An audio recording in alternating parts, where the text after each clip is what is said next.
प्राणाराम प्राणाराम प्राणाराम प्राणाराम प्राणाराम प्राणाराम। নমস্কার। সৎকথায় প্রতিদিনের প্রার্থনায় ধারাবাহিক অনুধ্যানে আপনাদের সকলকে প্রতিদিনের মতন আজও স্বাগত জানাই।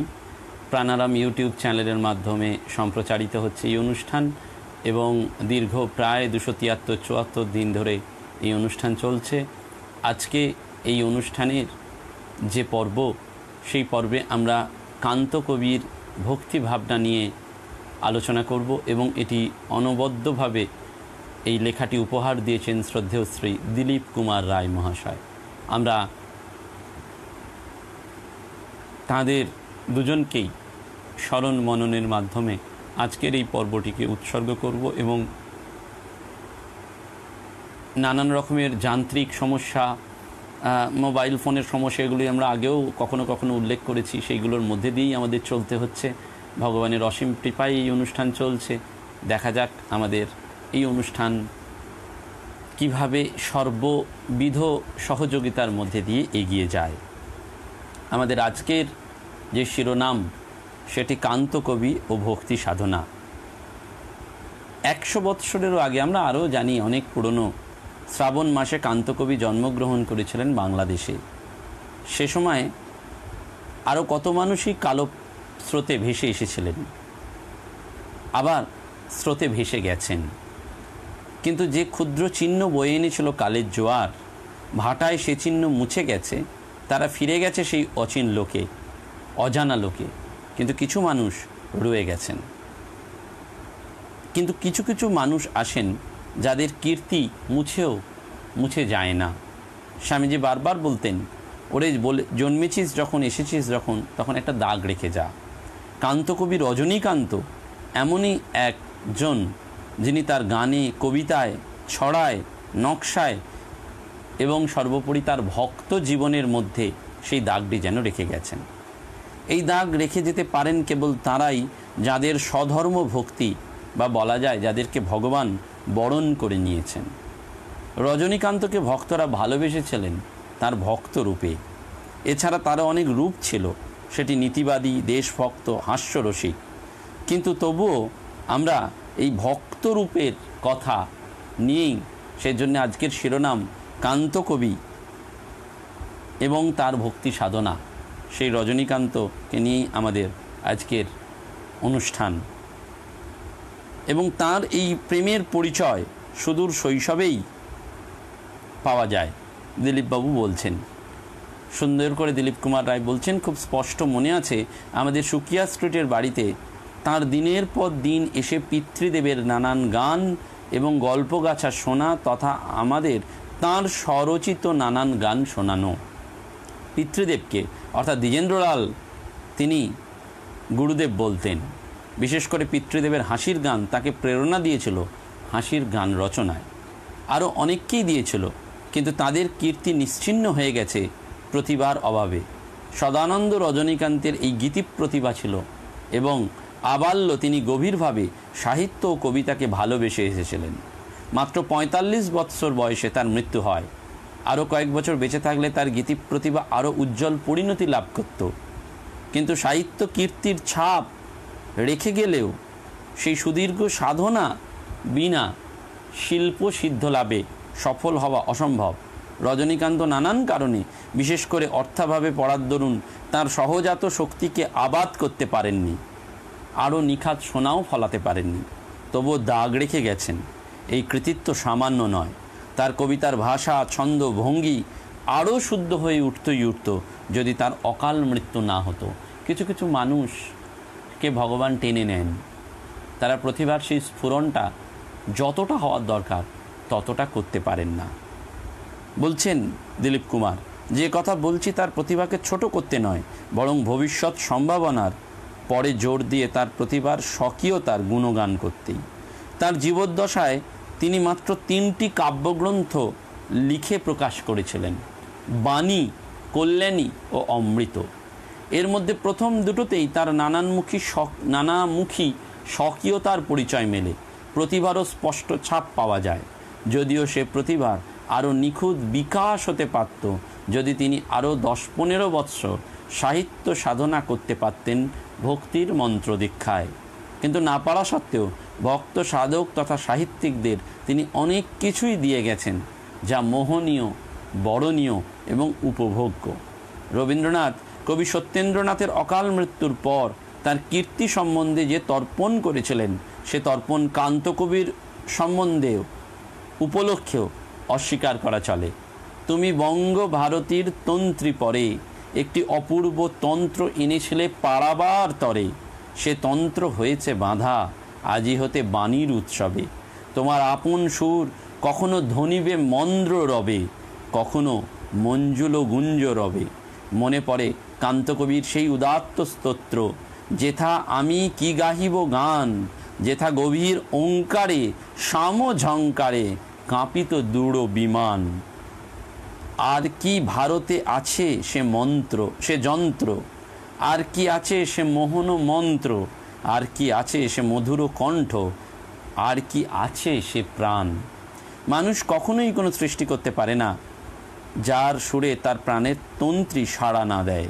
কান্তকবি ছিলেন সরল মহৎ প্রাণ, স্বভাবে তিনি ছিলেন উদার, নম্র, শ্রদ্ধাবান, ভক্তিমান। তার নানান গানের নানান চরণেই ঝঙ্কৃত হয়ে উঠেছে তার এই মধুর স্বভাব, অটল বিশ্বাস, উজ্জ্বল আদর্শবাদ। সুন্দরের ভক্ত ছিলেন তিনি মনে প্রাণে, তাই এমন মধুর গুঞ্জরণ তার গানে শুনতে পাওয়া যেত।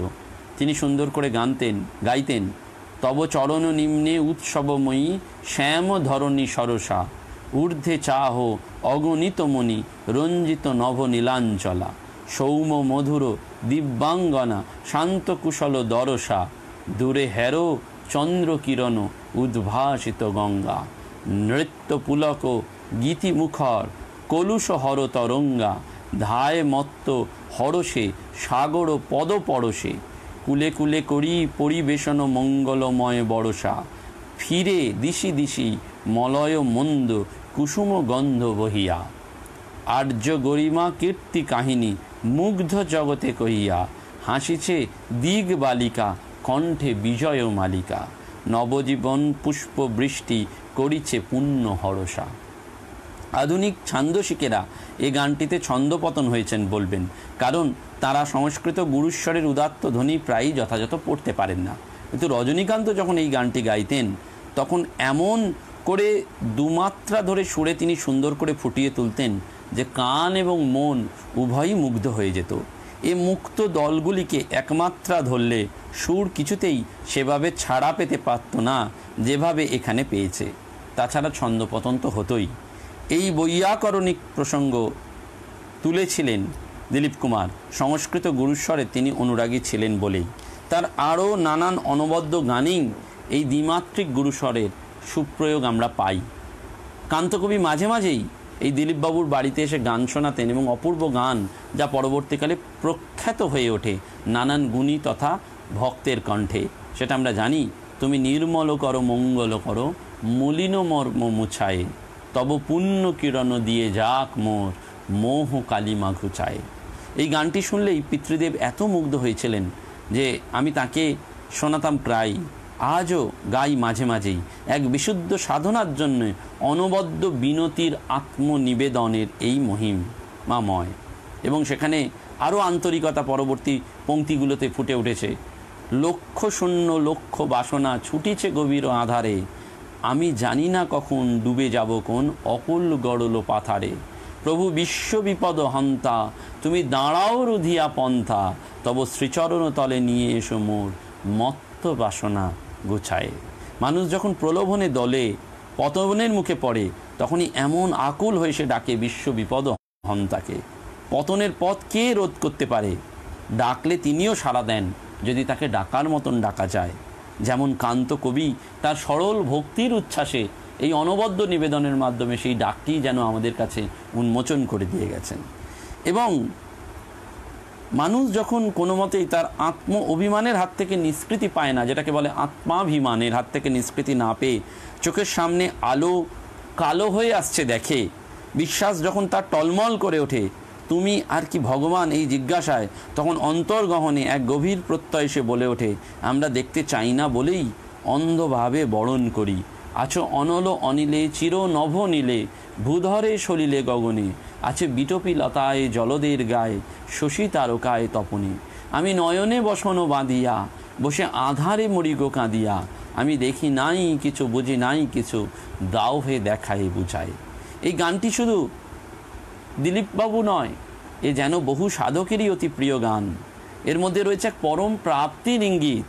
যখনই সংশয়ে মন আধার হয়ে যায়, কোনটা সত্য কোনটা মিথ্যে চিনতে মানুষ ভুল করে ফেলে, তখন এই অকুল পাথারে সংশয়ী মানুষ কাকে ডাকে না, তাকেই ডাকে যিনি সর্বত্র আছেন, যিনি সর্বত্র আমাদের ডাকছেন তার চরণ ছায়ায়।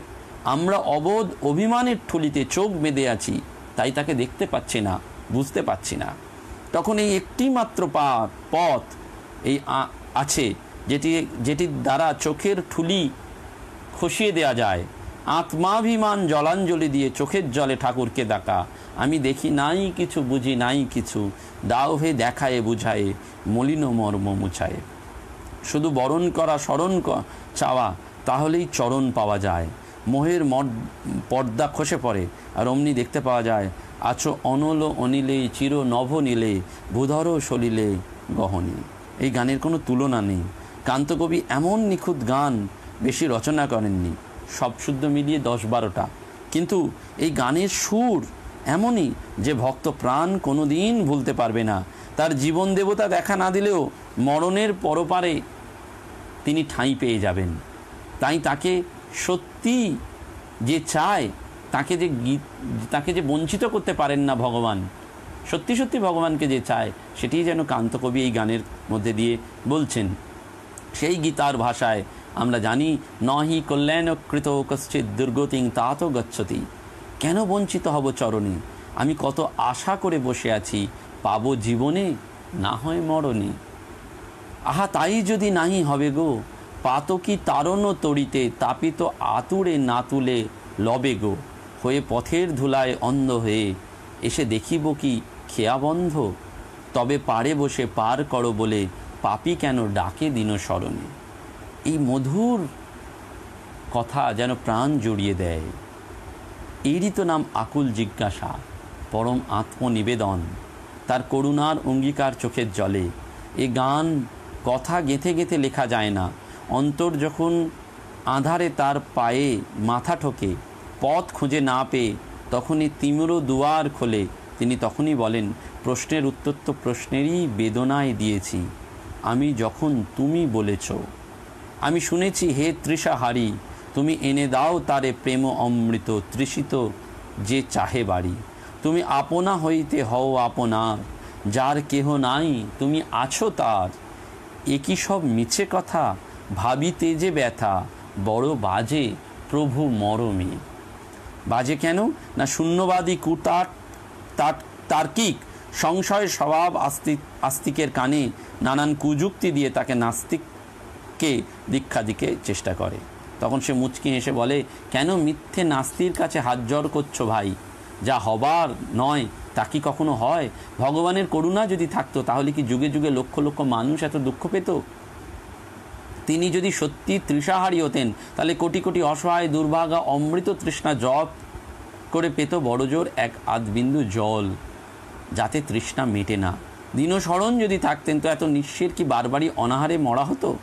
কিন্তু অন্তরাত্মার মাঝে বন্দী দেবতা বলছেন, তার লীলা আমার ক্ষুদ্র বুদ্ধির কাছে দুর্বোধ্য, কিন্তু তবু আমি জানি যে বিশ্বাসকে বরণ করলে আমার তৃষ্ণা তিনি মিটিয়ে দেবেনই দেবেন। শরণ চাইলে তিনি দীনশরণ হয়ে দিনের কাছে ধরা দেবেনই দেবেন। ঠাকুর শ্রীরামকৃষ্ণ এই কথাই বলছেন, ওরে হৃদয়, যার কেউ নেই সে ভাগ্যবান, কারণ তিনি তারই। এই গানটির বরেণ্য প্রেরণায় একদা এই দিলীপ কুমার রায় আলো পেয়েছিলেন। তিনি দেখতে পেয়েছিলেন যে সুধা তিনি চাই, সেই সুধার ক্ষুধা হয়ে নিজের অন্তরে যেন নিজেকেই জানান দিচ্ছেন। সেই জন্যে যে অকুল পাথারে ঝাঁপ দেয় স্মরি কাণ্ডারি, না জেনেও জানে না সে আধারে, সুধাও ক্ষুধার অভিসারী। এই শাশ্বত সত্যটিকে আরও ফুলিয়ে তুলতে চেয়ে আনন্দ ঝঙ্কৃত বিরহ বেদনার প্রশ্নের মধ্যে দিয়েই দিলীপ কুমার যেন পরম কারণিক চিরসখার আরও সাড়া পেয়েছিলেন। তোমার পানে কি শুধু আমরাই ধাই পথহারা পান্থ, চঞ্চল উদ্ভ্রান্ত, তুমিও কো ভালোবাসো না, নীতি বিছায়ে স্নিগ্ধ ছায়াখানি, তব তুমিও কি কাছে আসো না। অর্থাৎ প্রাণে অধীর প্রশ্নের মধ্যে দিয়ে গানে গভীর সারার যে ইঙ্গিত, এ যেন ভক্তি সাধকদের কাব্য থেকেই পাওয়া যায়। কান্ত কবিতার নানান কবিতায় আছে। একটি গান বড় মর্মস্পর্শী, পরাভক্তির একটা বড় মধুর আত্মপ্রকাশের ভঙ্গি। কান্তকবি যখন গাইতেন তখন তার চোখ জলে ভরে যেত, গভীর স্পন্দন উঠত কণ্ঠে। যদি মরমে লুকায়ে রবে, হৃদয়ে শুকায়ে যাবে, কেন প্রাণ ভরা আশা দিলে গো, তব চরণ শরণ তরে এত ব্যাকুলতা ভরে, কেন ধাই যদি নাহি মিলে গো, পাপি তাপি কেন সবে, তোমারে ডাকিয়া কবে, মনো ব্যথা তুমি না শুনিলে গো, যদি মধুর সান্ত্বনা ভরে, তুমি না মুছাবে করে, কেন ভাসি নয়ন সলিলে গো। প্রতিটা যুগেরই একটা স্রোত থাকে, যাকে বলে নতুন সৃষ্টি। পুরাতনের মধ্যেকার নিত্য সুরে, এ নব আগমনীর সুরে ঢাকা পড়ে না, কিন্তু নতুন ভঙ্গির অভ্যাগমে এক অভিনব স্বাদ মেলে দেশ কাল পাত্রভেদে। একই ঋতু বারবার আসে বটে, কিন্তু তবু আসে প্রতিবারই নব নব ছন্দে। ভক্তি সাধনার নানান ঋতু পর্যায়েও এই একই কথা পাওয়া যায়। বেদে সেইটি বারবার বলা হয়েছে, সনাতন তথা পুনর্নব রূপ, অর্থাৎ তাঁর লীলা চির পরিচিত হয়েও থাকে নিত্য নতুন।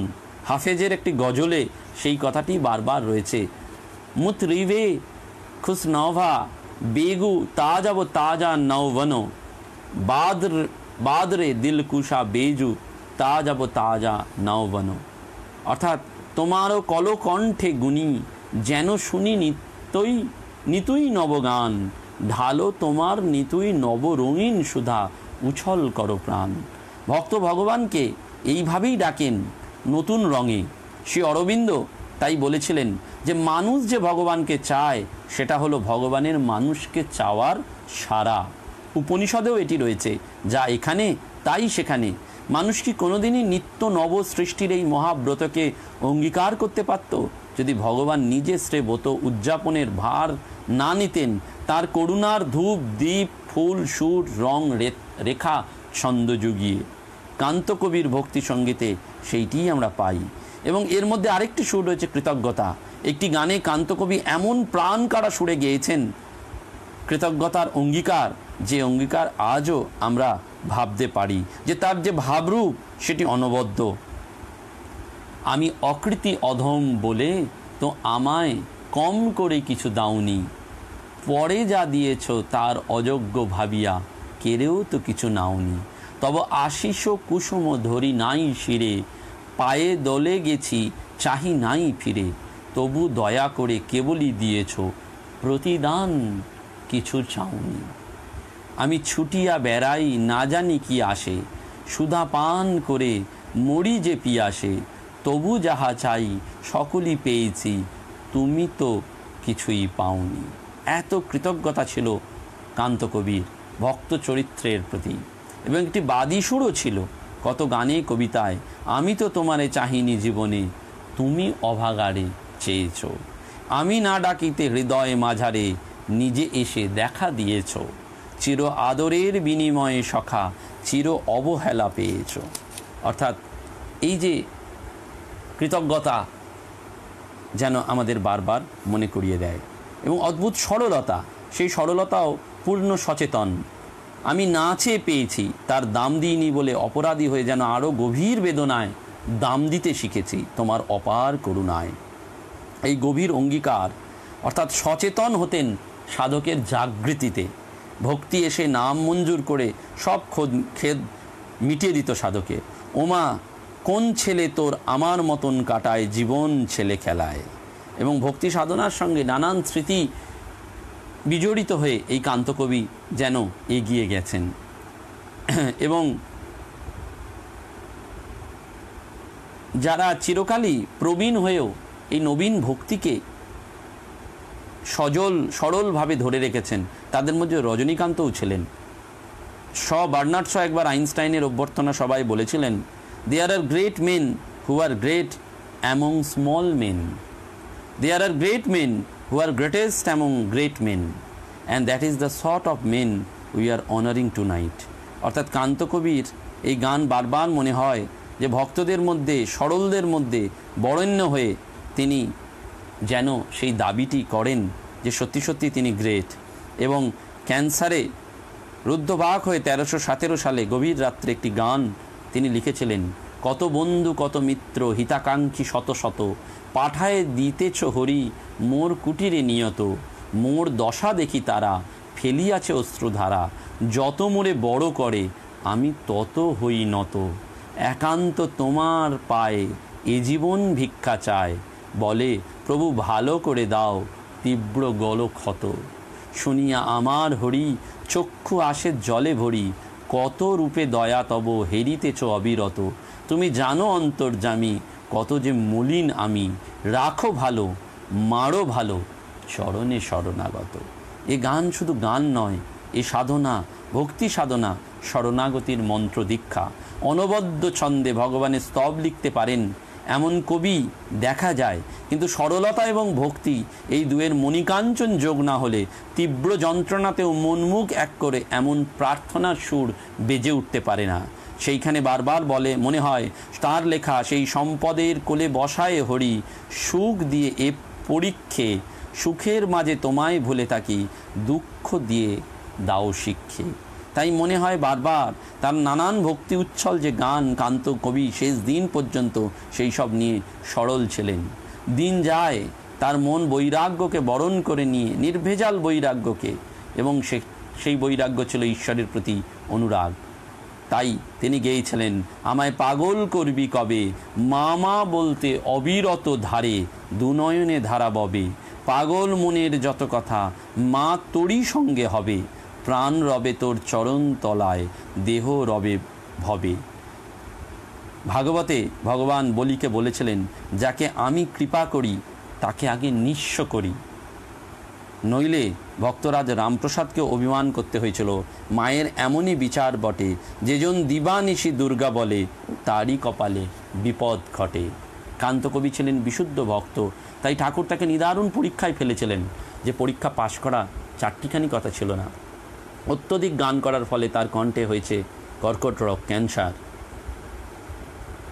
দিলীপ কুমার রায়ের পিতৃদেব দ্বিজেন্দ্রলাল তাকে হাসপাতালে দেখতে গিয়েছিলেন, দেখে এসে চোখের জল ফেলেছিলেন, বলেছিলেন, ওরে এ ঘোর কলিতেও ভক্ত জন্মায় রে জন্মায়, দেখে এলাম যা দেখবার মতো, যা কালো ভদ্রে চোখে পড়ে, ওই দারুণ রোগ, কিন্তু মুখে কি নির্মল হাসি রে, কথা বলার শক্তি নেই, কিন্তু প্রণাম করলো আমাকে তেমনই প্রসন্ন মুখে, করুণা যার কাছে সত্য নয় সে পারে না রে, পারে না। এই ধরনের উচ্ছ্বাস সত্যিই ব্যক্ত করেছিলেন পিতৃদেব। কান্তকবি তাকে গুরুদেব বলে সম্বোধন করতেন। শিষ্যকে মৃত্যুশয্যায় দেখে এসে পিতৃদেব বলেছিলেন, এমন ভক্তের গুরু হওয়াও ভাগ্যের কথা রে, যে গুণী অসহ্য যন্ত্রণায় নির্বাক হয়েও গান বেঁধেছিলেন, আমায় সকল রকমে কাঙাল করেছ, গর্ব করিতে দূর, যত বাধা ছিল সবারে দয়াল করেছে দিন আতুর। জীবনের পথ চলায় এই শোক তাপে দুঃখে ওঠাপড়ার মধ্যে ভক্তির সুর বেজে ওঠে, কিন্তু ভক্তিকে সত্যি সত্যি সাধনা যিনি করতে পারেন, জগন্মাতা তাকেই ডাক দেন, কোলের ছেলে ধুলা ঝেড়ে টেনে নে কোলে, ফেলিস নেমা ধুলা কাদা মেখেছি বলে, সারাটা দিন করেছি খেলা, ফিরেছি মা সাঁঝের বেলা, তখন মনে হলো মায়ের কথা নয়নের জলে। এটি সহজ কথা নয়, গড়পড়তা মানুষ ভগবানকে চায়। স্কট খুব সুন্দর করে লিখেছিলেন, breathes there are the man with soul so dead, who never to himself hath said, the lords my home my native land. প্রত্যেক হৃদয়েই ঠাকুর আছেন, তাকে হাজার চেপে রাখলেও প্রেম অনির্বাণ স্ফুলিঙ্গের মতন ঝকমকিয়ে ওঠে। আমি জানি তুমি আমারই দেবতা, তাই আমি হৃদে বড়ি হে, কান্তকবি বলেছিলেন। অর্থাৎ দেবতা ভগবান যাই বলুন, সেই ভক্তি সাধনার মধ্যে দিয়ে ভক্তিকে লালন করে কান্তকবি যেন বারবার স্মরণ করছেন, আমি দেখি বা না দেখি, বুঝি বা না বুঝি, সতত শিয়রে জাগো। ভগবানকে এই যে চাওয়ার মতন চাওয়া, সব বজায় রেখে নয়, সব ছেড়ে, সব ছাপিয়ে শুধু তাকে চাওয়া নয়, আর কিছুই না চাওয়া, এটিই ভক্তি সাধনা। অর্থাৎ শুধু তাকে চাওয়া নয়, আর কিছুই না চাওয়া, সেটিই ভক্তি সাধনা। এই সাধনাকে ভক্তি হিসাবে বা এই ভক্তি সাধনাকে বরণ করে কান্তকবি যেন আসন্ন মৃত্যু লগ্নেও আমাদের জানিয়ে দিয়ে যাচ্ছেন সেই কথা, সেই প্রার্থনা। ধর্ম অর্থ কাম সিদ্ধি বড়, নাথ সে কি চায়, মুক্তি চির আজ্ঞাধীন তার, নিখিল বিশ্বের নিত্য নিধান তোমার পায়, বিরাজে বিরাজে অচলা ভক্তি যার। কান্তকবি রজনীকান্তের চরণে ভুয়ো বহু প্রণাম জানিয়ে তার ভক্তি সাধনার এই দিকটি শুধুমাত্র আলোচনা করে আজকের এই সৎকথায় প্রতিদিনের প্রার্থনা উৎসর্গীকৃত হলো। নমস্কার।